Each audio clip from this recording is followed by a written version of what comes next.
Today is about door knocking. Most of the time, ain't nobody want to go door knocking. But guys, there's a lot of money to be made via door knocking. We talk about the best practices that I have found that work really well at the door, that has helped me make money. And recently, I got back out and started door knocking with some of my students, and yeah, boy, still got it. Still got it.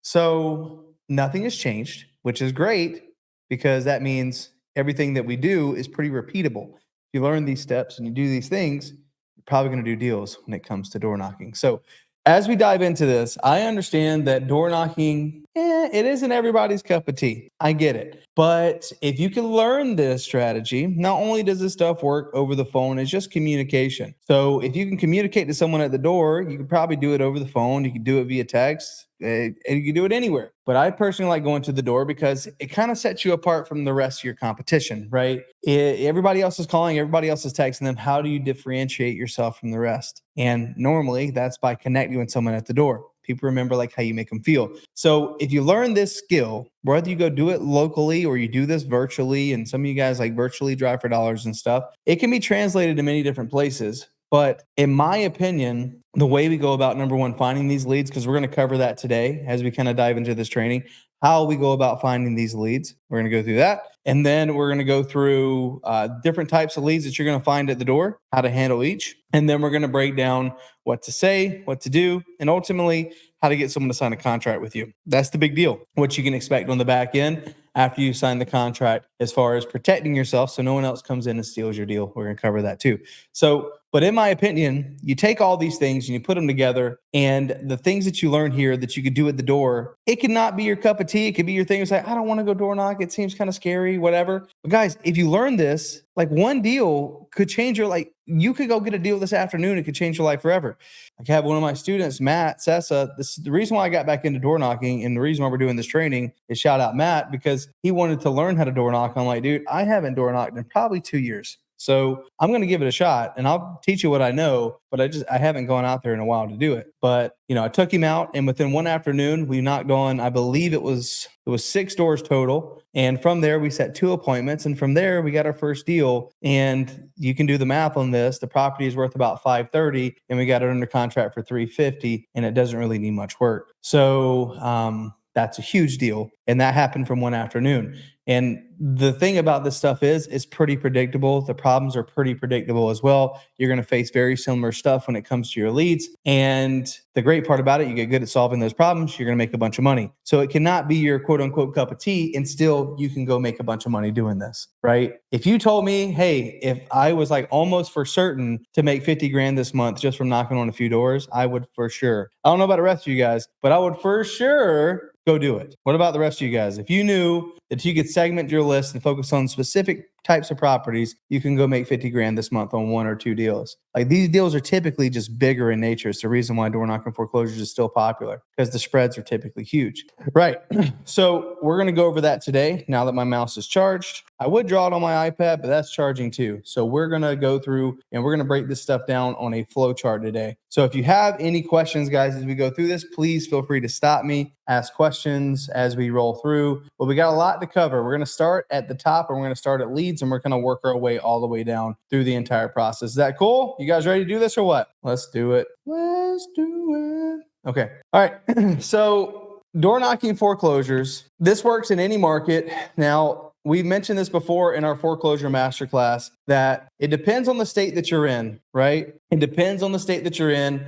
The foreclosure laws can be a little different. There's something called, between the two of these, and I'm just going to draw this off to the side, you have judicial foreclosures, okay? And you also have non-judicial foreclosures. Okay, I'm putting non. So the difference here between the two is basically the way your state goes about processing foreclosures. One, as you can imagine, goes through the court system. One does not. Arizona happens to be a state where most of the foreclosures are non-judicial. Now, examples of judicial foreclosures, if this is the normal process, typically in a judicial state like Florida, like South Carolina, you're going to file what's called a lis pendens, okay? and these are just fancy words, and this is French, basically mean pending lawsuit is what this means, right? I believe this is how you spell pendants. Don't hold me to it. But normally they'll file a list pendants, and then from there, they have to go through the judicial process of going about foreclosing on the property, right? This could take anywhere from 6 to 18 months. Could take a while, right?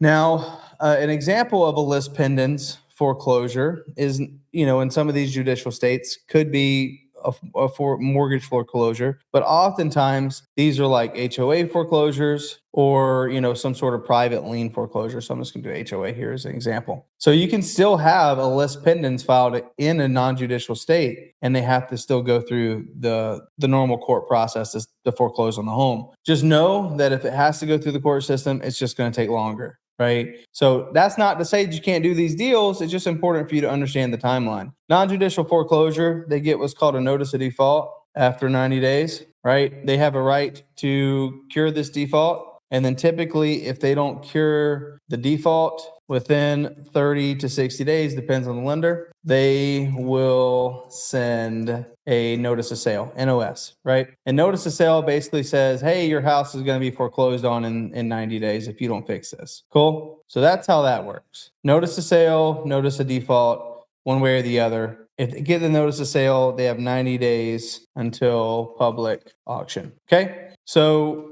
there you go. Charlotte says judicial here in Wisconsin. Yeah. So important to know which state you're working in and what type of foreclosure process that you're going to be, dealing with when it comes to your homeowners you're working with. Now, again, all this to say, it's not because someone is going through foreclosure and we're going to take advantage of the situation. All we are saying here, the reason why we like working with folks that are in foreclosure, one of the biggest reasons why is because we know they're experiencing some sort of financial distress, and ideally, if I can work with them to solve some of these problems, they may trade some of their equity for help, right? And they could start over. They can literally start a brand new chapter in their life. I'm gonna give you guys some examples of that first deal that we did. I'm gonna give you some numbers behind it today too. So just want you to know this is not, I remember getting started in this and my wife's grandma was like, oh, so you're like, stealing people's equity? Like, hey, grandma, what are you even saying to me? You saying I'm a scammer? Like, what?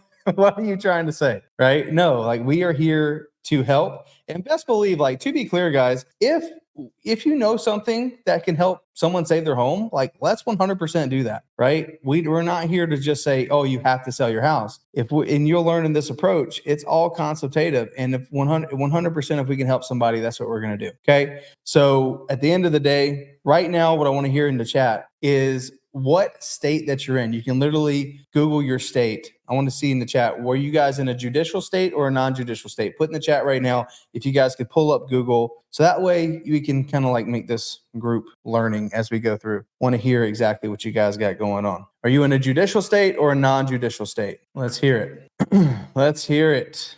Charlotte says Wisconsin. Okay. Tim O'Neill, you're in Ohio. Love it. AZ non-judicial. Fred says Kentucky judicial. Okay. It's important to know. Very important to know. So obviously you would tailor your approach accordingly. Okay.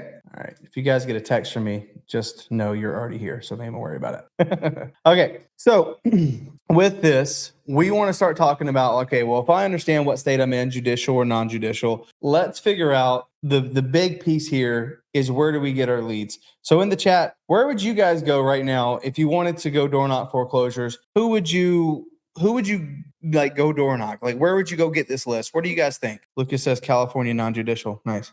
Texas is a little bit of both, champ, for sure. So the best place, Lucas says auction.com. Okay. Good. What do you guys think? Auction.com. Lucas says auction.com. What about the rest of you guys? Where else do you think you would go get these potential properties to go door knock? You go straight to the courthouse. Okay. Commissioner site for sure. All right. I love it. I love it. So what I would recommend doing, and I'm going to show you guys on a separate thing here, trustee, what I would recommend doing because at the end of the day, you can get foreclosures from batch leads. You can get foreclosures from some of these other services like PropStream and other things like that. But the reality is that data is old. Okay. It's probably a week, 2 weeks. Hell, it could even be longer than that. So we want to have the most competitive advantages we possibly can, right? would you still add a property that's listed with Xome or auction.com? We'll talk about that right now. So we want to have the biggest competitive advantage that we possibly can when it comes to finding properties that are in foreclosure, and ideally they haven't been hit as much. So we want to be able to get data faster than everyone else, right? And that's a huge competitive advantage. If you guys were able to get properties that were in foreclosure before the rest of your competition, do you think that would be a big competitive advantage? Tiana says title company sends daily. Love it. Love it. So anything that requires you to go through a third-party service is going to slow your data down, okay? It is. So what I recommend doing in any market, I'm gonna give you guys this example right here. What I do is I just type in my county, Maricopa County, trustee sale recordings. You can do this anywhere. You can do this in your county in California. You can do this county in Arizona, Florida. It doesn't matter. You can literally type in your county, type in trustee sale recordings. And typically there's either a sheriff's website that you can go to pull the sheriff sale auctions, or you can find something like this, search recorded documents, and you can find everything that's on public records. Okay. And this is naturally going to be your faster route. You can search every single day and get the newest ones that are going to foreclosure, get the newest recorded documents. Because as soon as you get that, you can be ahead of your competition and you can go door knock before they have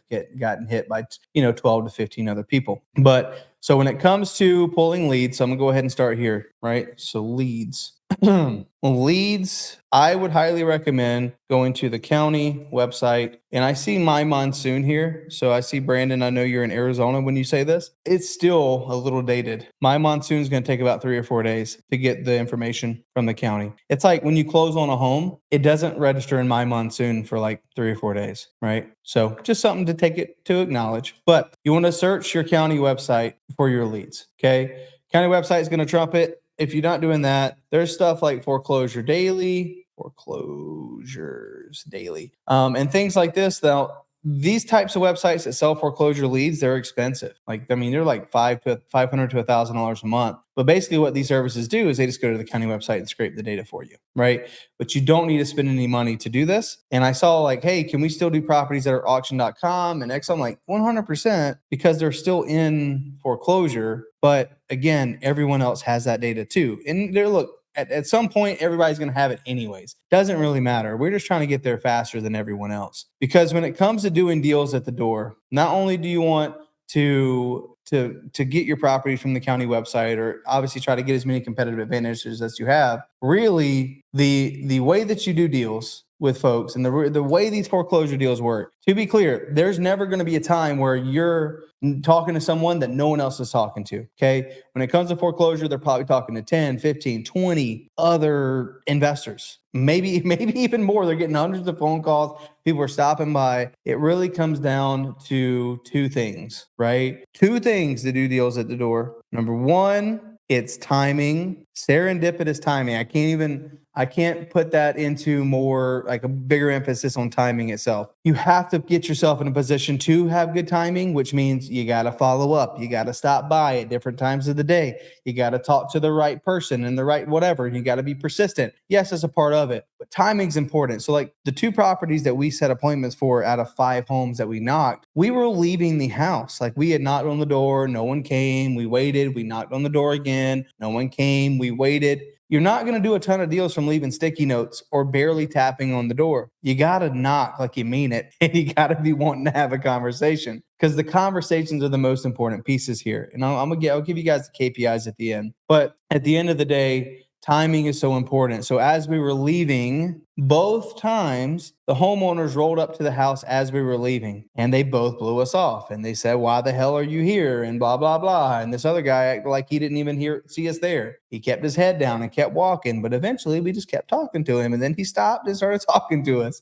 So timing is very important, which leads into the second piece, which is being able to build rapport. So talking to someone like a human being, sometimes you're dealing with people, again, this is foreclosure. Sometimes you're dealing with people who haven't even told other family members. Okay. Sometimes you're dealing with people that are in foreclosure that, they don't want to have that conversation because, you can come off like you're trying to be their parent or something, and make no mistake, like we're having to help adults that can't fix their own problem. That's a part of it. But it could be an embarrassing conversation. So you got to be able to build rapport and be on their side. Okay.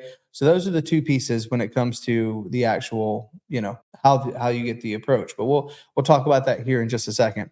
So now that you have your leads, you want to pull from the county website. Now, there's two approaches here, and I'm going to break down these individually. And it's up to you to decide how you want to do it. But for me, I don't know about you guys, but I don't have all the time in the world. So if you watch my lead gen, who here watched a lead gen masterclass? Who watched a lead gen masterclass from way back? Gosh, it was our first masterclass. It's probably, what is this, number 8 now? So this is 2 months ago. Good morning, Paul. Thanks for being here. If you watch the lead gen masterclass, and there's a couple ways, well, there's 3 ways to get leverage in your business. You got your time, you got your money, and you got your relationships, right?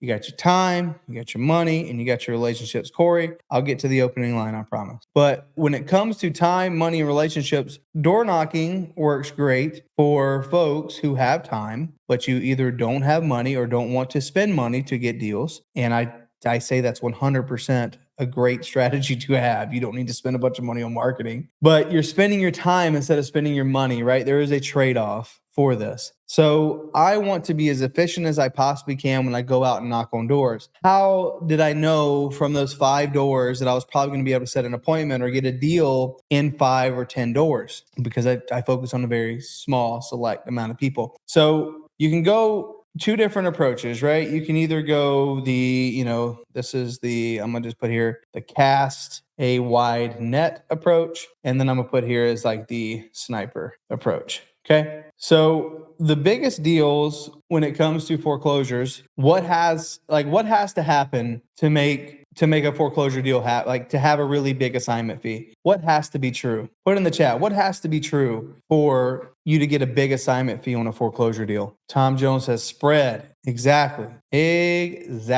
So we need them to have equity. Exactly. We need them to have equity in their home for us to get big assignment fees. Because what I find a lot of people do, and this is what I used to do. Now, when I was out door knocking and I got my first so the reason why all this stuff is relevant, guys, and the reason why maybe you should listen and implement this stuff here today. I started out door knocking. I got my first deal from door knocking. My first ever real estate investing deal came from door knocking. Took me 3 weeks. I made 12 grand. Okay. I brought that to a JV partner. We split it. Actually, I think he made a little bit more money than I did without even knowing. And there you go. I got my first deal. And then within the first 3 months, I had done a little over 40 door knocking deals. And within the first year, I had done a little over 70. But towards the end of my door knocking, it was probably about 6 months before I started hiring a bunch of VAs and stuff, which I wish I would have just kept it simple. Door knocking works really good. So the stuff that I learned here at the door was that I was out just casting a wide net and trying to get anything, right? These people needed help. And I was like, all right, well, let me just try to help everybody. And the problem became, I just started to not have enough time to hit every single door, right? At some point, I couldn't go to 30 doors a day because I got busy with all the other things that were happening in my business and the other projects and the other deals we had under contract. And that's a good problem to have, and you will get there. But I recommend starting with a more sniper approach, but I'm gonna at least give you the idea behind cast a wide net. So when you cast a wide net, let me back this out here. I'm going to drop a shape here. So under casting a wide net, basically what this looks like is you pull your list and knock everyone. And what's naturally going to happen here, if you pull your list and try to knock everyone, you're going to have a mixture of low equity leads, okay? And you're going to have a mixture of high equity leads. So I was mopping the floor with the low equity leads because at that time, no one understood sub 2. Okay. It was more like what is this? No one else was talking about it. So when I was doing it at the door for someone that was in foreclosure, didn't have a ton of equity. They're like, wait, you will buy my house? No one wants to buy my house. I'm like, yes, let's do it. The problem with low equity leads right now, and it's the reason why I don't recommend this approach. Number one, right? Your buyer's list is very niche, right? So just like you're casting a wide net for leads, but once you have these leads that are low equity, your buyer's list for these is much smaller. Okay. So if you're brand new and you don't have access to people that want to buy types of creative deals, then I wouldn't even recommend doing it, especially if it's typically a little bit tough to put together. The second piece is not just that the buyer's list is niche, is the arrears kills most deals. So if you guys have been on how to structure creative deal masterclass that I did. I think it was masterclass number 2 or number 3. Arrears will kill most deals when it comes to foreclosures because, again, if we go back up here, these people haven't made a payment for 3 months, 4 months, 5 months, 6 months, 7 months. By the time you end up talking to them, sometimes 7 months of payments, 8 months of payments, sometimes it's even more. And if their payment's like $2,000 to $2,300, I mean, you're looking at plus legal fees like 25, 30 grand in just arrears for a property that doesn't have much equity anyways, right? So the arrears will kill it because then you go, Matt, well, Matt, how do I do this deal? And you saw a lot of people go after these types of deals, and we're coaching people to do loan modifications to then take them over sub 2, right? So how that was working, guys, is someone was 7 months behind on payments, and an investor would go to them and be like, well, great. Well, let me help you with the loan modification. So that way the bank will modify your loan and they'll put your 15, 20, 30 grand on the back end as a second position note. And once they do that, I will buy your home subject to, and I can give you some money, right? That is illegal. You can't do that, right? Because it's also called loan fraud. Because when someone goes and gets a loan modification, they're promising to the bank, and the reason why the bank's working with them is because it's their primary residence, right? And then if they go to sell on a sub 2, you can get in real big trouble by doing that. So normally the arrears will kill the deal. And not only that, is a lot of these people have high interest rates because they purchased in the last year, year and a half, and now they are behind on their payment. So it has low equity. They probably have a high interest rate, and typically the arrears are too high to do the deal. Because if you guys know the way we structure our deals, we like to be around 5% all in when we buy our houses. So if we buy a $400,000 house, sub 2, I don't want to be any more than $20,000 in to purchase that house because I think I can go sell it for 10%, maybe 7 or 8%. It gets a little dicey, right? So you want to be low on your entry fee, but a lot of times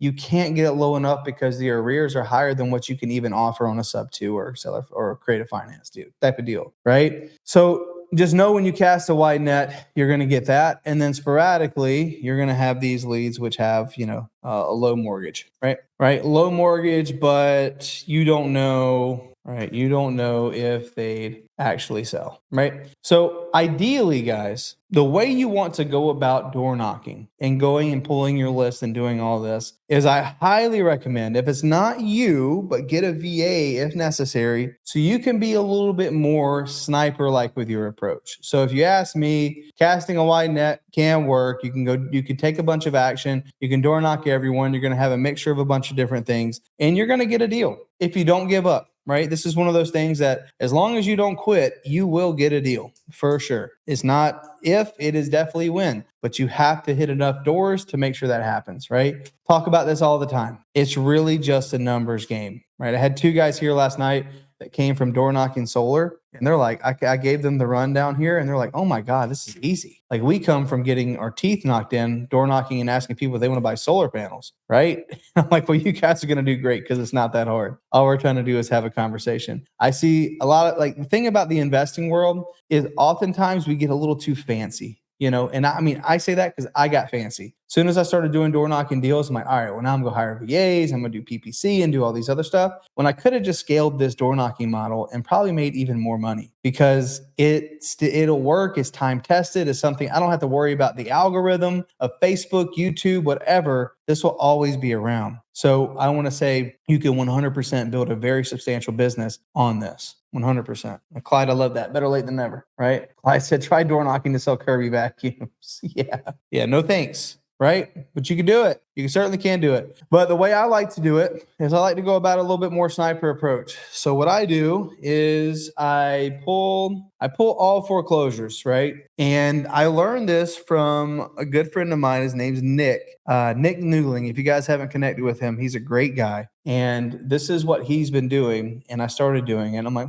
this is really great. We can be a little bit more efficient with our time because I can't go spend 4 hours door knocking. I'm like, hey, if I go spend an hour and a half, 2 hours, let me try to knock on doors that gives me the highest likelihood that we can work out a deal. So what you do is you spend a little bit more time on the data in the back end, right? So we pull all of our foreclosures, okay? And then we cut down the list based on high equity. So I'm looking for properties that are in foreclosure that they have at least, right, 60% plus, right? 60% plus in equity. So if the house is worth 300, okay, if the house is worth 300, then what is that? 60, so 10% is 10, 60,000. So yep, 60, 180. So they owe like 120 on a house that's worth 300. So they have enough equity here to work something out. Jerry Watts is in my door knocking right now. Come on, let's go. That's freaking awesome. And the great part about doing this, guys, I would just a little caveat here while we're doing this training, and hopefully this gets you even more fired up, is like right now, while we're talking, I got a guy in Ohio door knocking. That's him at the door. And he's like, left sticky notes. I've been getting called back all day from them. They were great. Like, yeah, he's absolutely crushing it. He's got 4 properties he's looking at as we speak. So yeah, it's wild. This stuff works. It works like clockwork if you're going to go put in the work. So what you want to do is, and this is what I told him, and this is what he's been out doing today, is you want to cut down your list. You want to base it on high equity. Let me focus on properties that have at least 60% equity. Now, where you go find this data, as I typically go to batch and I'll pull up the property and I'll see the last time that they purchased the home. Now, if you have access to tax records and you're a realtor and you have MLS, you could probably just use that, right? But you want to go individual property by property by property and make sure that they have high equity. Now, we can only go based off what the tax records see. Like if they have a bunch of legal fees and stuff that we can't see, oh well. Again, we're just trying to put ourselves in the position to where it's likely that this person has high equity. So like for the deal that we put together for our first deal door knocking in a long time, they owe $93,000 and the house is worth $520. Okay. They owe $93,000 and the house is worth $520. So they have a lot of equity to play with. I mean, you're talking about these folks walking away with more money than they have ever probably seen in their life in their bank account at any given time. It's a significant amount, life-changing money. And luckily, you know, some of these people made good decisions way back in like 2010, 11, 12, 13, 14, and have got to take advantage of appreciation over time. But for whatever reason, life can catch you on the blind side, guys. We all know that. Has anyone ever caught, life has caught me on the blind side plenty of time, and things can change quick. Okay. So this is the situation for a lot of people we work with. They have a lot of equity in their home and probably selling it is the best bet for them. But we don't do that by telling them. So again, we go after and we're a little bit more focused with our approach. So I focus on properties that have high equity, and then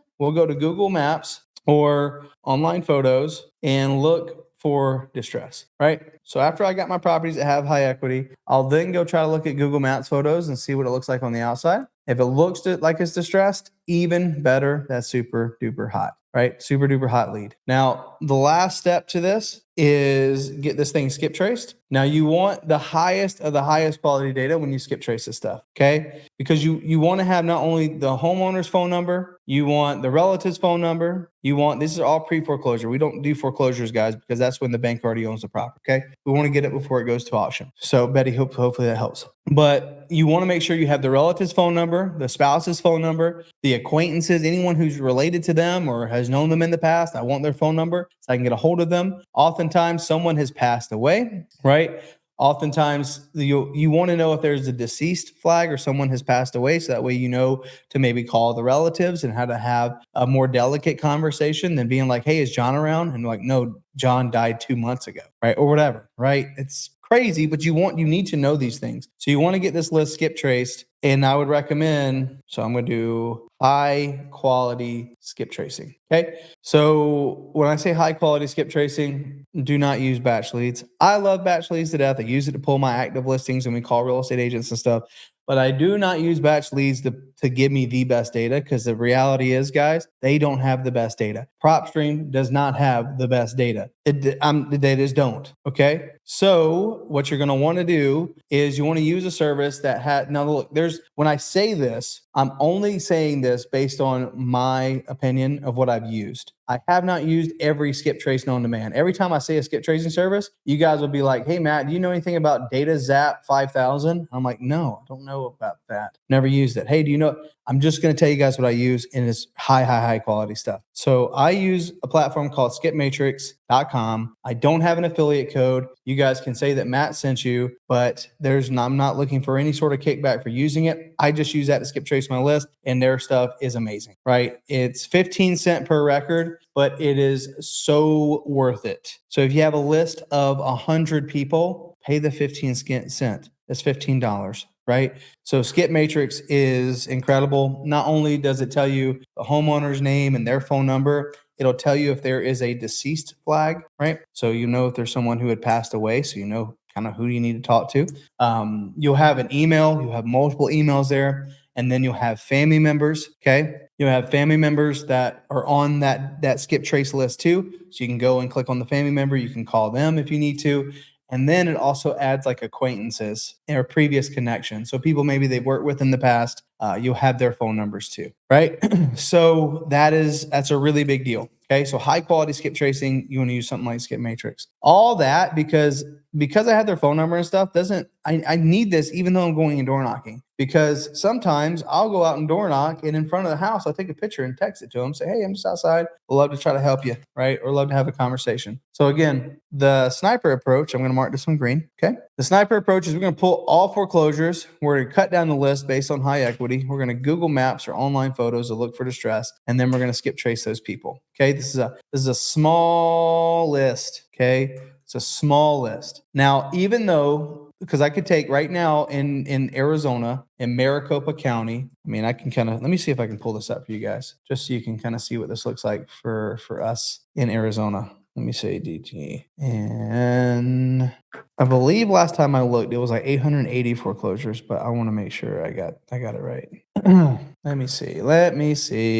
I'll pull it up here in a second. Don't want to hold us up. But basically, I'll take that list of about 880 people. And then by the time I cut it down and cut it down and cut it down based on these things here, I'm left with a list of, probably a little over 100 properties, which is wonderful. I don't want to go door knock everybody, right? Sometimes I remember going out and door knocking and just hype myself up and be like, they probably don't need help. And I'd have to look up the tax records like, okay, they are in foreclosure. Let me at least go talk to them, right? And then I just talked to a lot of people who didn't even want to be helped, and they were like, no, we're working with the bank. No thanks. We already got this thing figured out. It's because I wasn't niche with my approach. Again, guys, we're talking about, now I'm not going to say it's going to be every time we knock on 5 doors, we get 2 appointments and we get a deal. But I can confidently say 1 in 10 or 15 definitely need some help that we can work with them and have a conversation, which leads me to my next point. Let's talk about how you approach these people and how you go about doing this. Okay. And then I'm going to show you guys like how I actually use my routes, like how do I plan my routes and stuff.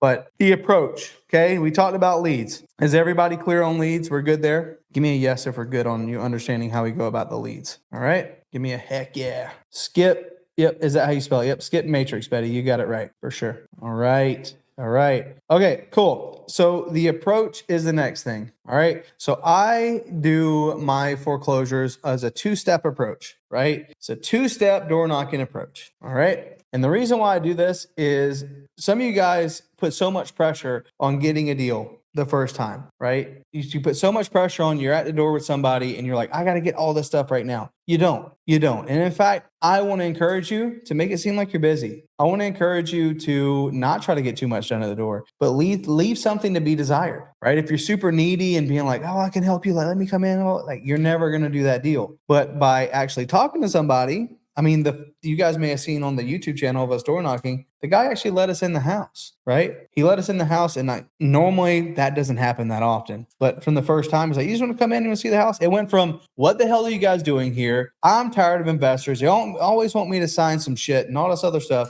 to, well, you guys want to come see the house? Is actually pretty nice, right? So at the end of the day, we do this by not trying to do too much at the door the first time. Okay. And this is how you can do this stuff on the phone. All right. You don't need to do too much. You just want to talk to somebody. So the first step, right? So the first step in this 2-step, all we're trying to do is catch someone at the right time and build rapport to the point of setting an appointment. Okay. So all we're doing at the door the first time is I'm trying to set myself for the right time. I don't expect someone to call me back on a sticky note. I don't expect someone to, like, if I just texted them, I automatically put myself in the bucket of all the rest of the investors in my market whenever I just give them a phone number and hope for the best, or if I send a mailer and hope for the best. You're not going to do deals that way. You will do some every now and then, but you're not going to do the bulk of your deals are not going to come from that. The bulk of your deals are going to come from you talking to somebody, actually either on the phone or in person, that you can make them feel something. You can make them feel that they can trust you, that you're a personable person,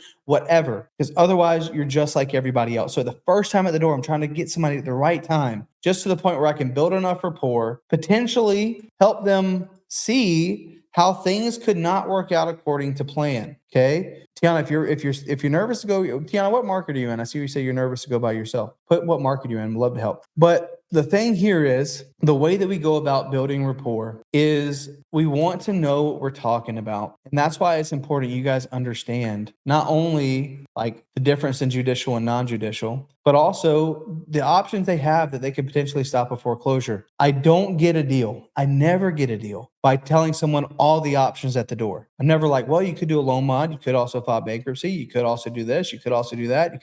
No, what I try to do, and this is only natural, guys, if someone approached you and they're trying to have a conversation with you, you're like, no, thanks. I got it covered, right? Normally, these people do not have it covered, but they're not going to tell you that, right? They're going to make it seem like everything's okay 9 times out of 10, or, hey, I'm working with the bank. That's fine. All we're trying to do is keep that door open a little bit longer, because the longer I keep that door open, the more rapport I'm building and the more likely it is I'm going to be able to set an appointment. Okay. So when I'm talking to someone at the door and I'm trying to build rapport, I want to kind of throw some doubt in their mind about what they think is going to happen here, because maybe some stuff they haven't considered and how I could potentially help them. So when someone says they're working with the bank, that means they're trying to do a loan modification. Well, it's important to understand how a loan modification could get kicked out. If they filed for too many of them in the last year, if they're not current on their taxes, if they make too much money, not just if they don't make enough money, if they make too much money. There's different types of loan modifications. Sometimes they'll be able to take their past due amounts, split it up into 3 payments, and they have to make all 3 of those payments. Otherwise, it's accelerated and they're going to auction, right? Or there's a way that they could do a loan modification, but then they got to get reapproved for a loan. And if they don't have a job or make enough money, how are they going to get reapproved for a loan? So like, this is the stuff you got to think about and understand how to bring this up to them while you're talking to them, right? And not in a judgmental way, but in a way that's like, hey, I'm with you. It's these people that are the enemy, right? So the way you talk to people in this approach is you go up to them at the door and you'll knock and they'll answer or whatever. Maybe you catch someone in the yard,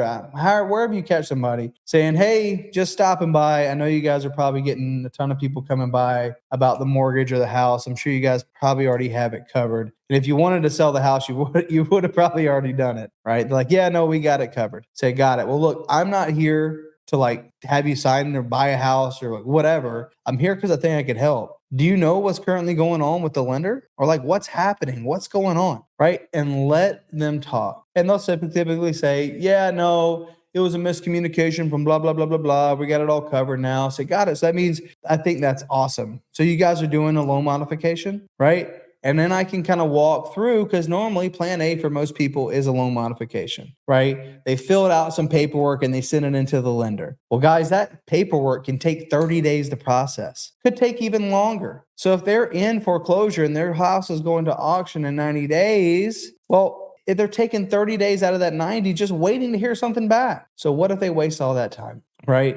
So what you do is you say, well, look, there's many different ways that you can go about doing this. There's ways that you can save the house. There's ways that there's different options you can look at to potentially not have to get this thing going to auction outside of just working with the lender. I'd love to stop by and kind of talk more about it. I know you weren't expecting me today, right? But I only get to that point by having some small talk, relating to them. If you guys think about the closer framework, like I'm clarifying like what's going on, and I'm labeling their previous pain, right? So I'm gonna put here in the chat, right? See, you know what? I'll put it here on the spreadsheet just so you guys have it. Closer framework, all right? Just so you have something to work off of for you guys who want something like this. You want to clarify what's going on? You know, like, oh my gosh, well, I'm here because I think I can help. Like, what's happening, right? Label is L stands for label. Label their pain. Well, it sounds like you guys have been dealing with this lender for a long time. And the crappy part about these lenders is if you don't send a check in for the exact amount to the penny, they're not going to accept it, and it's going to continue to stay in foreclosure. Sounds like it's been frustrating.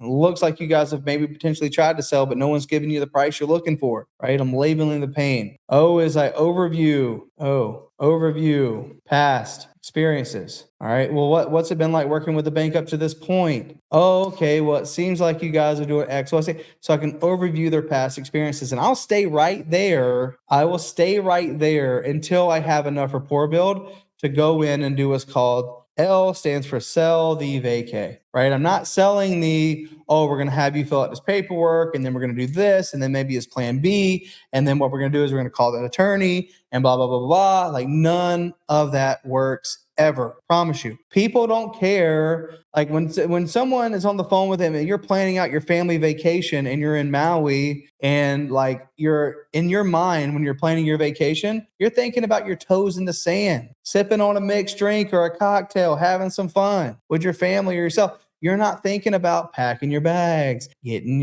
the plane ticket, then having to stand in line at the airport, and then the 11-hour flight out or however long it is. And then all the different things it's going to take you to get to Maui. You're just already there. So when we sell the vacay with someone at the door, all I'm trying to do is give them the end result saying, hey, there's ways that we can stop this auction and we can look at just getting this off your back finally. Is it okay if I maybe stop by? I don't know. I can come by tomorrow. I can come by next week. When would be best? Because I'd love to walk you through this so at least you can get this thing off your back and you can just move on, right? So I'll sell the vacay. I'm not going to sell all the other little moving pieces. I'm not going to try to tell them all 8 options at the door. Not going to do that. And by the way, guys, the same framework works for the close itself too when you're going and getting the contract. So I'll sell the vacay. Okay. And then E, if necessary. So this won't happen too much at the door when you're setting appointment, but you will have every now and then explain away concerns. So if they have concerns about getting to the end result, well, we've tried everything. So vacay is vacation. Sell the vacay. Sell the vacation. Right. That's what that stands for.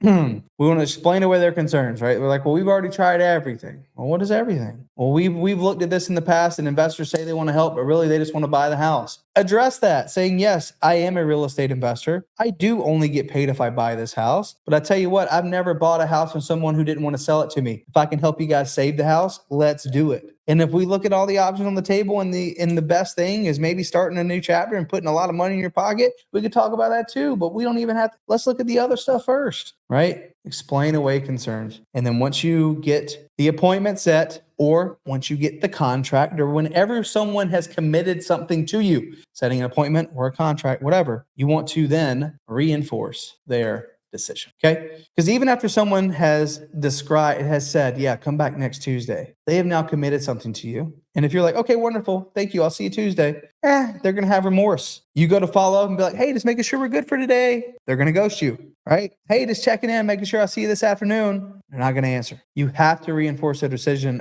of like the reason why, because you took them through this emotional roller coaster and you can't just leave them stranded. So once you explain to where their concerns and they're commit to a time with you, you should be like, you need to leave them with something. Being like, hey, I know a lot of people are out here. They're like vultures trying to give you pennies on the dollar. I am honestly here because I think I can help. Leading up to this, if you need anything, here is my phone number. And if you have something for them to look at, or maybe you have your socials, or maybe something like I normally like to try to share like my Instagram or something with someone, or my Facebook, just so they see that I'm a real person. I want to reinforce their decision, the reason why I'm different than everyone else, right? If you work with other people, you can give them some examples, but leaving them with something that reinforces their decision for setting an appointment with you is key. Okay. So that's the CLOSER closure framework. Clarify, label, overview, sell the vacay, explain away concerns, reinforce their decision. Does that make sense, everybody? Are we good? We're getting this?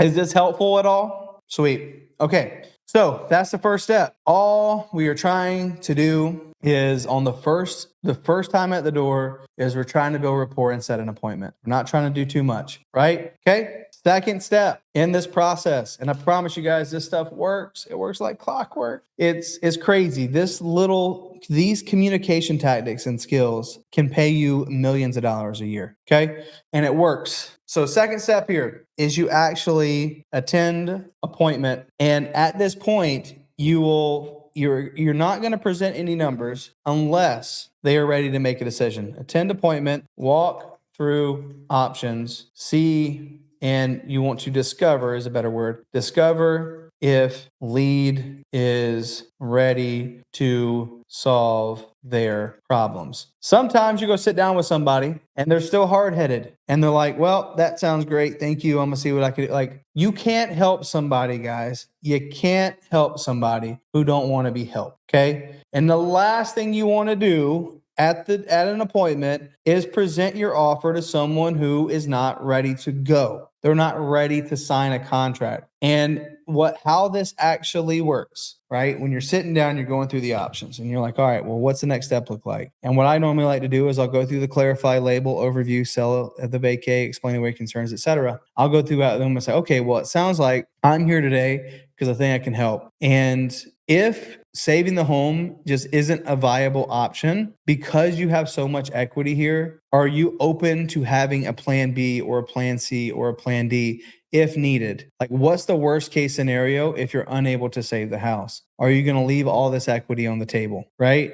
I'll clarify. And they're like, well, yeah, if I have to sell the house, well, I guess this is what I'm going to have to do. If someone tells me anything other than they're not willing, like if they're not willing to at least have that conversation, I'm not going to spend a lot of time with them. I'm going to move on. I'll say, perfect. Well, hey, here, you can fill out the loan modification, go check it out. And in 30 days, if it goes through or not, let me know. Like, I got to work with people who are ready to make some sort of decision, right? Very rarely does someone go from being super duper hard-headed to, hey, I want to sell my house pennies on the dollar.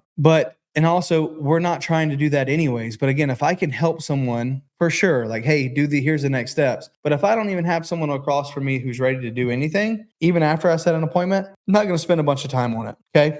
Because there's a lot of people who will. And the funny thing happens is they can have the grand plan of getting money from a family member or a friend. And I want to challenge you guys to not be so emotionally invested thinking about how you can make something a deal, because that's the first thing that goes through our minds as investors is like, as we're talking to a prospect, we're thinking about how we can make this thing a deal, right? We're like, okay, well, if they do this, oh, they're not really that serious. Okay. And you psych yourself up in your head, or maybe it's just me. I don't know. But what you got to do is you have to take a step back and you got to say, hey, whatever happens here, let it be. And I'm not going to be needy. And again, when you're not needy, it's so much more desirable for someone to want to work with you because they don't feel like your whole life is riding on you buying their house. Okay. And it's hard when I know for some of you guys, like, hey, $50,000 is going to change my entire life. $20,000 is going to change my entire life. Yes, I really want to buy this. And it is great to have that mentality, but you can't be needy with the prospect that's across from you and say, look, you're probably going to really need to sell your house. No one wants to hear that, because what this actually looks like is when you work your way through this and you label the pain and you overview the past experiences and you sell the vacay as like, hey, let's get them off your back. Let's just be done with this. Like, what's the next step? I like to say, if I can wave a magic wand, right? If I can wave a magic wand, it's a perfect case scenario. What does that look like for you guys? What is the perfect case scenario here, right? If we're unable to save the house, right? Unable to save the house, loan modification, whatever, if it doesn't go through, or it's just maybe not making the most sense. Like, you could probably sell this and walk away with a lot of money. Like, what's the magic wand? Is it getting a large chunk of money and being able to stay in the property for a month or so as you kind of get the next step figured out, and maybe being able to buy something sooner than later using like some of the other creative financing strategies and stuff that I know? Like, I'm happy to work with you to try to figure out what that looks like. We start painting a picture of what the vacation actually looks like.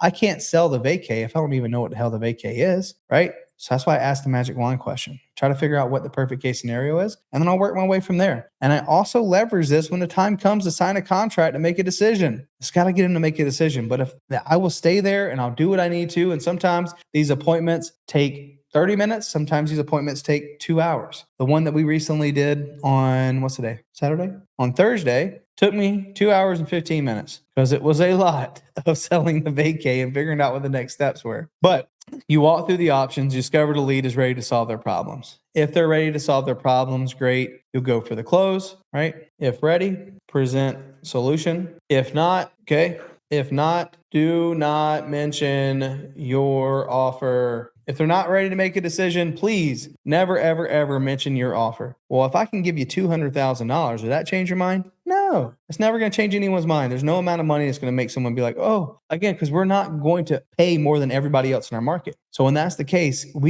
our approach is we got one shot. Again, not only are we a sniper approach with pulling these leads, we have a sniper approach when it comes to closing. Like we have one shot. And if we miss it, then we're screwed. Okay. We're on the back foot if we miss our shot. So if they're ready, you'll present the solution. But typically, if they are ready, they will tell you what's the next step. You guys have paperwork or like what happens next? Because I'll ask them, it's like, okay, well, if I'm able to do X, Y, and Z, we're able to accomplish blah, blah, blah, blah, 1, 2, and 3, because it sounded like these things were important to you and da da da da. What happens next? Right. And they'll be like, well, do you guys, I guess do we have to like sign paperwork or like how do we get the process started? When I say, well, I have a very simple agreement. Basically, it says we're working together on this and you guys aren't going to go sell the house to somebody else. And I'll tell people like, look, I know there's probably somebody who's going to the reason why we do this and the reason why I need something in writing is because there's a lot of people out there that will figure out what I'm paying you and they'll offer you $1,000 more. Right. And then there goes, this is how I feed my family. I'm a real estate professional. This is what I do for a living. Right. And you can obviously see why I don't want that to happen. And they'll laugh and they'll say, yeah, I completely understand. Okay. So if ready, you present the solution, you go for the close and you walk them through the contract. And this is the reason why some of you guys right now, you haven't got to this point yet. And this is where like and I'll mark this as like orange. Having a strategic partner is helpful. So if you're in a market and you're out door knocking by yourself, find someone who's familiar with this and can help you close. Like I help our students do this all the time. And just here recently started to have a lot more students who want to do this. So it's actually starting to become a thing. I think we'll probably end up having like a year-end award ceremony and some other stuff. I don't know. We're going to make it a whole thing for door knocking because there's not that kind of real estate culture on door knocking. It's not like it is in other industries. There's not like a door knocking culture for like solar and stuff like that. And I'm not trying to make it that way, but I do think it would be cool to actually have a convention on door knocking and do fun stuff around door knocking culture and getting out there and actually talking to people. So look for that. But ultimately, if you don't have, like, obviously, if you're not in our mentorship and stuff, totally cool. Like, we always got your back, but find someone in your market that is familiar with this that can help you close and take the second step for you. Because you can certainly right now, I could take someone off the street. I used to, when we were building our door knocking team and I was constantly managing that, which we'll probably start doing again, it was constantly, I was hiring people. I was going through Craigslist and I was going through, other job sites, taking people through initial interviews and getting them through just to the point where they can at least have the first step conversation. I was able to take someone with no real estate knowledge at all to start having conversations within a weekend, like within one day, really going out and starting doing it. So it's not rocket science. You guys could do this very soon. Like today, you could go out and start talking to people. But basically, we want to just talk to people that have high equity, that we can see from the street view that they have a high likelihood of distress. And then perfect, we'll go door knock and at least have that first step. Find yourself a strategic partner that can help you close these deals and have these conversations, and you're going to do deals, right? That's how this works. Carla says, how many months before the sheriff's sale? So a sheriff's sale typically happens very fast. Typically, those are like in 30 days. Those happen really quick, right? What if they asked for a hypothetical number? So Tom, if they asked us, like, what do you think you could potentially pay? I would say, I don't know. Like, what are you looking for? Because whatever you're looking for, I'll work my way backwards from there to see if I can make it happen, right? Because my number always starts at 0 because I don't know where we need to be. I'd hate to give you guys a number and then next thing you know, again, somebody pays $1,000 more than me. If you can tell me what you guys are looking for, maybe there's a way we can work back and work together on making this thing happen, right? So that's what I typically do when it comes to that. But yes, I look for all the foreclosures and then so like how you want to do this is you will pull all of them and then distill it down. And then on a daily or weekly basis, add in the new ones because there's going to be new foreclosure filings every day, depending on your county, anywhere from 0 to like 8 on a daily basis, depending on how busy your county is, but definitely checking for new filings and then putting them through the same process. Eventually, like you won't have that many people that you need to do this. It's just a daily or a weekly part of your workflow. You can also have a VA do that for you. Like Nick, he has a VA do it for him. They pull the list and they go and they scrub the data and they do everything to make sure he's out there door knocking the best ones. There you go. Yep. Let's go. Pat says, my boy in Connecticut is actually doing door knocking as his main lead gathering source. He's big city though here. Love it. Love it. So that's how that works. Okay. So that is number one, the lead side. Okay.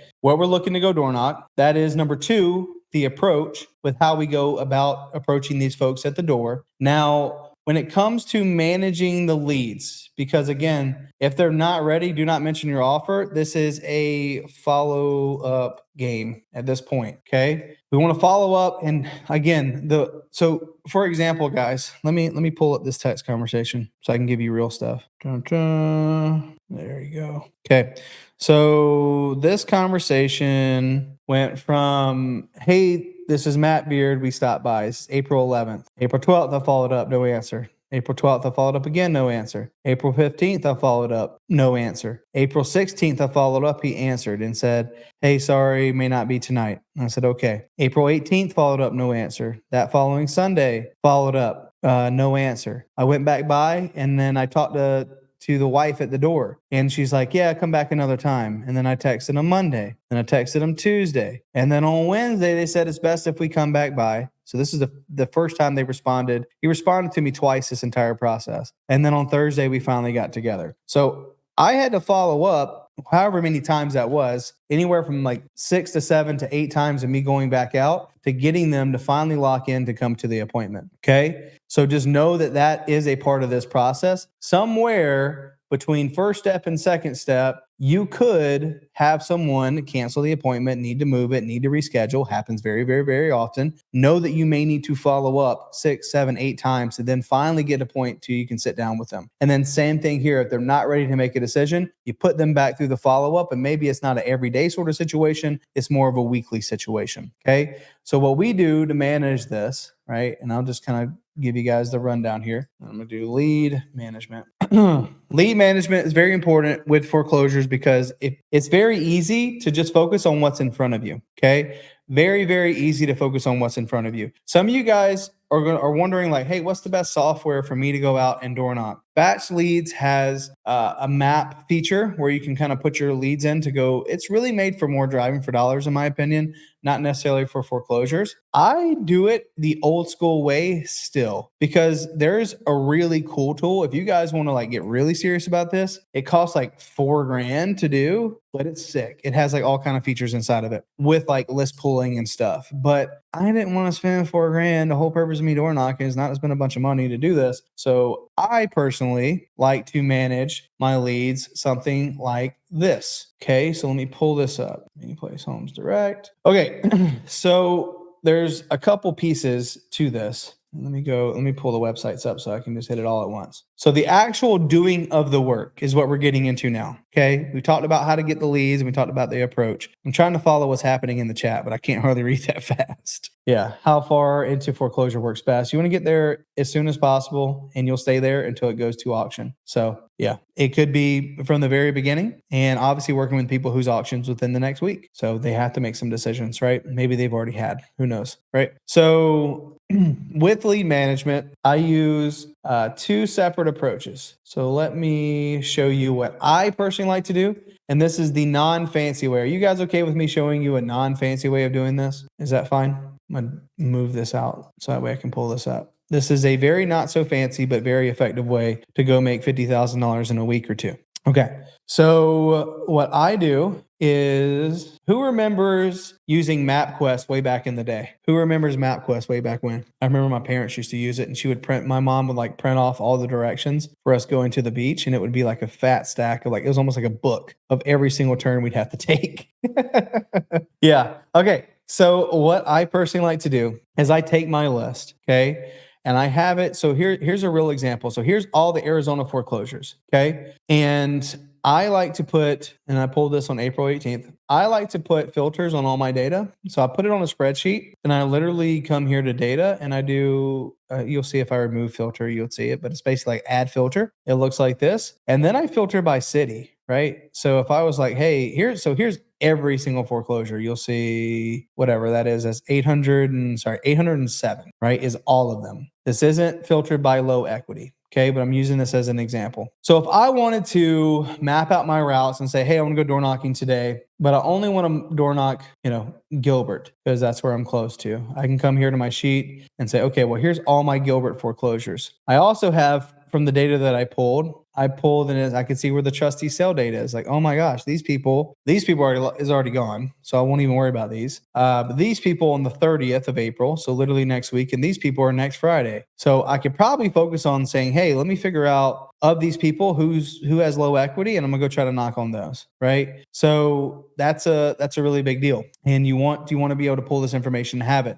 So what I like to do is say, okay, great. Well, if these are the ones I'm focusing on, I will take these addresses, and I'm just going to use just 5 of them as an example, assuming that you've already gone through the other stuff and you already have the ones that have high equity and you're ready to go door knock them. I simply just come over here. I'm going to show you on this screen. I take this and I manage my routes via MapQuest, and I manage my leads via our CRM. So some of you guys understand and know what our CRM looks like, but here's the idea. So MapQuest, you go to mapquest.com, you'll see that there's these little 3 lines up here. They have something called Route Planner.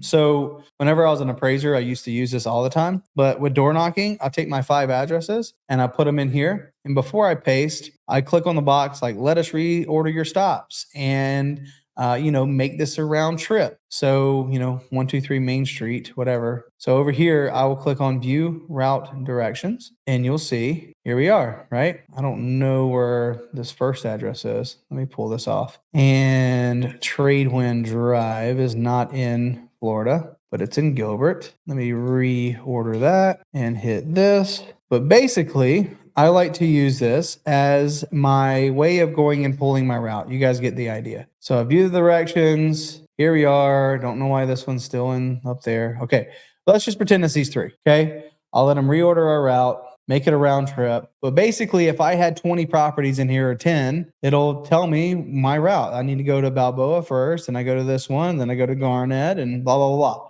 Right. So I'll save this route, and this is the one that I'll go out and door knock. Right. And then inside of my CRM, this is where I manage all my leads. So all my leads are sitting in opportunities, and under my direct to seller pipeline, you'll see like Alejandro Santana. Like if I leave a note on the door, then I want to put it in here on my notes. So let me widen this up a little bit so you guys can see, saying, hey, stop by today, left a note, spoke to a neighbor saying people come by late at night.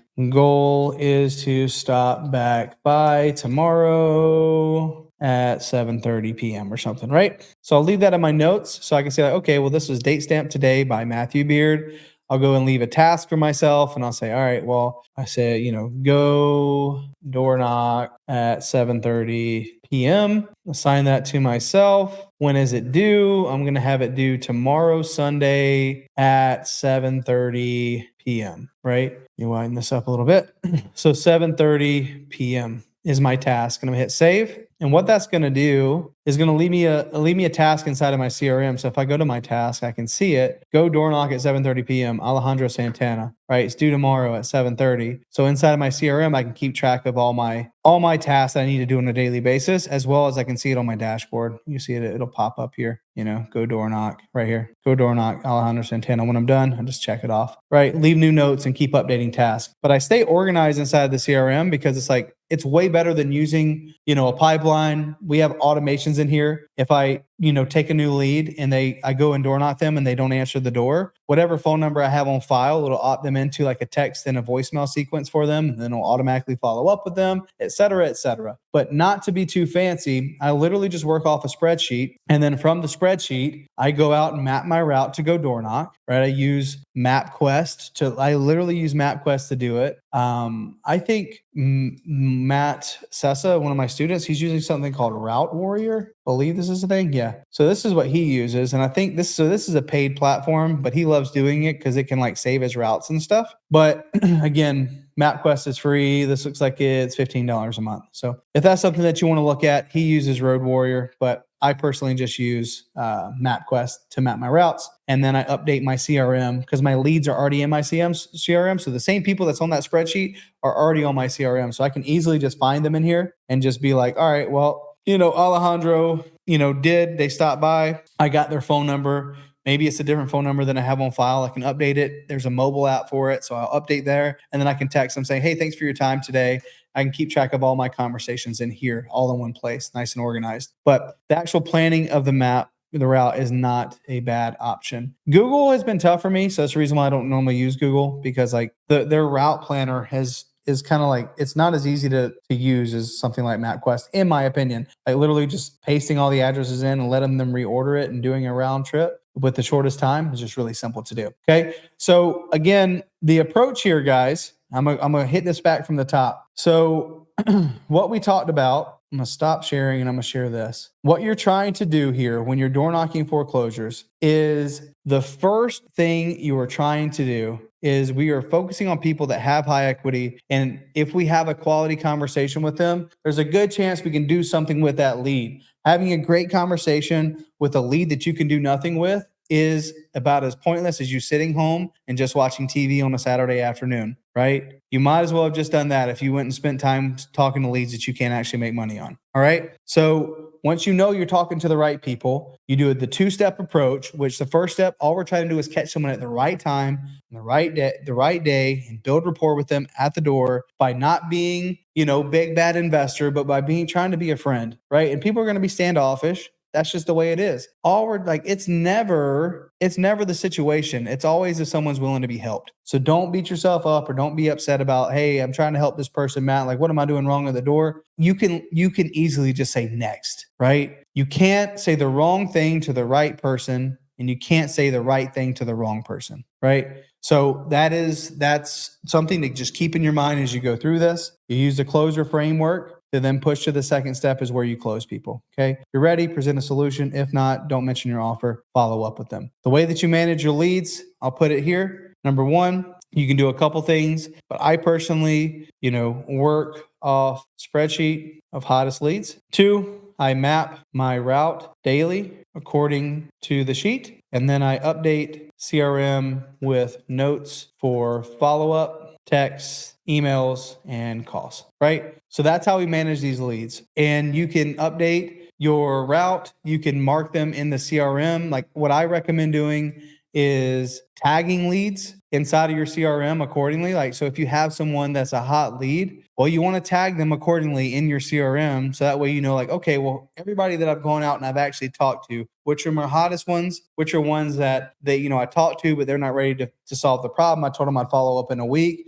Great. I'd mark it weekly follow with my CRM so I can go thumb through all my leads on a daily basis. How this works, guys, and I've talked about this before on previous trainings, you want to start with working with leads that are closest to converting. Okay. So leads that are like on the verge of, you think like intuitively you will know this, which ones are closer to becoming deals. Work on that first. That's the most important thing you do every day. And then slowly work into the colder ones, right? So you're on a daily basis. The first thing you do is you come in and you open up your CRM or whatever you're using to follow up with people, or, your route planner, and you focus first on your hottest leads, people that you're like, hey, I got to get this person tied down. And then you'll go back and you'll figure out, well, okay, well, who are all my weekly follow-ups? Then you can check in with those people. And then you can work your way back to new leads. Okay. But start with you always think to yourself every single day, what's my fastest path to cash? And just do that. Okay. So that is how you go about door knocking foreclosures. That is how you go about pulling your list. That's your approach. And that's how you manage your leads. Going for the close, if this is something new for you guys, I highly recommend getting a strategic partner. I'd highly recommend finding someone in your local market that can help you close these deals. I've already talked to many of you guys here about this kind of stuff. If you are looking to potentially work with us and partner with us on deals, or maybe you want one-on-one coaching for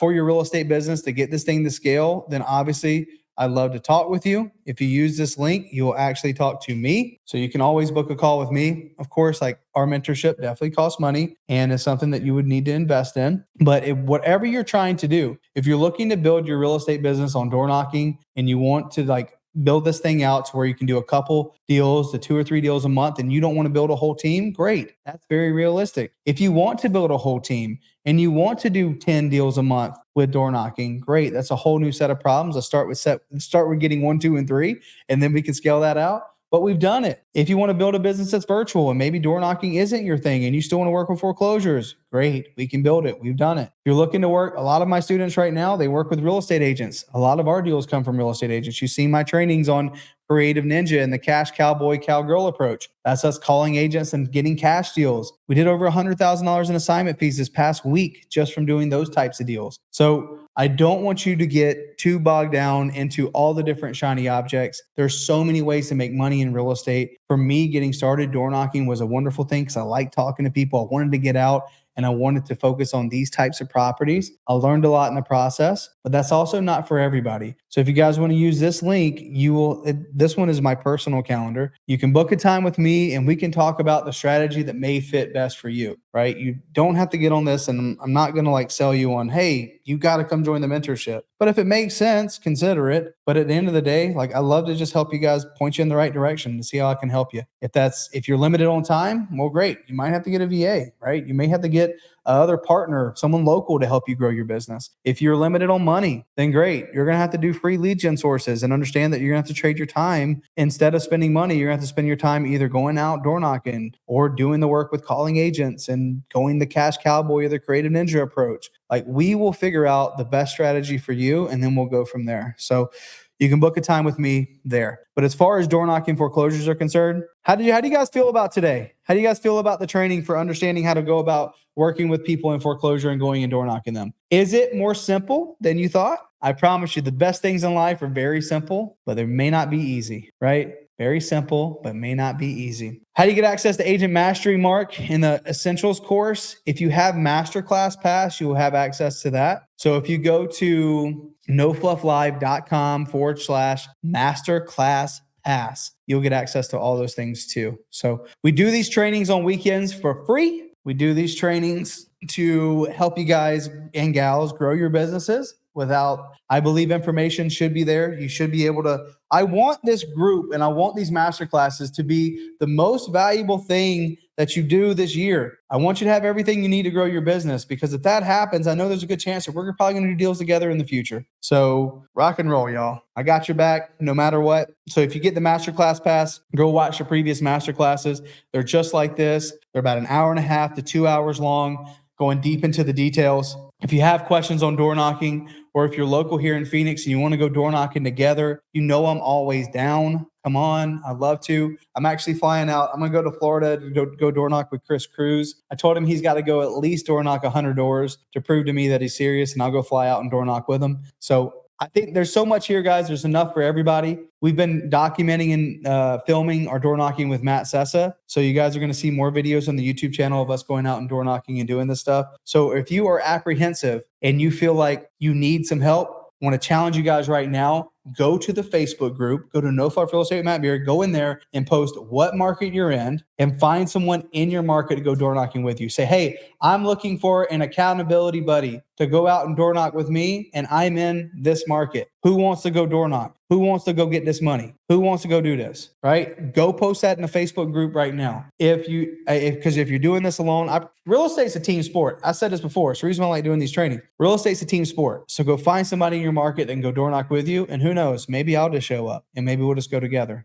So Betty says, hey, Matt, Texas or Ohio? I would do both. Oh, you're moving. Oh, Betty, this is a tough question. I don't know enough, Betty. I feel like I need to have more context. I'm about to make the next life decision for you. This is a big question. Honestly, I would definitely live in Texas over Ohio. I'm sorry for everybody who lives in Ohio, but I'm a big fan of Texas. Property taxes are higher, but yeah. Find someone in your local market to go door knock with you guys. It may be me. You're here in Phoenix. I love to go out.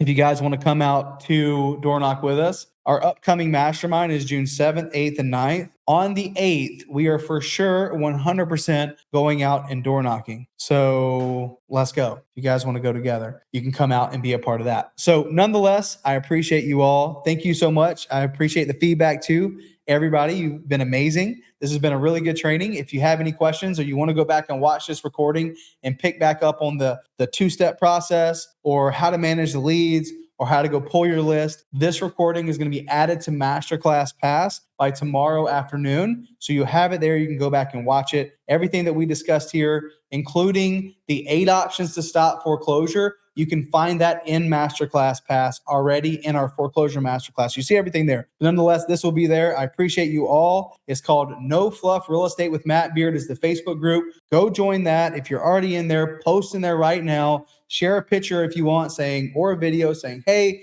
I'm looking for somebody to go out and door knock with me and be my accountability buddy. Matt said he made 50 grand in a week. I want to make 50 grand this month. Who wants to go get this money? Who wants to go door knock? Go post in the Facebook group. There you go. Thanks, Clyde. We do this thing together or we don't do it at all. I got your guys' back always. I appreciate you all. Thanks for watching this training. I'll see you on the next one. I'll also be posting this in the Facebook group as well. Appreciate y'all. Have a good weekend, okay? Thank you for spending Saturday with me.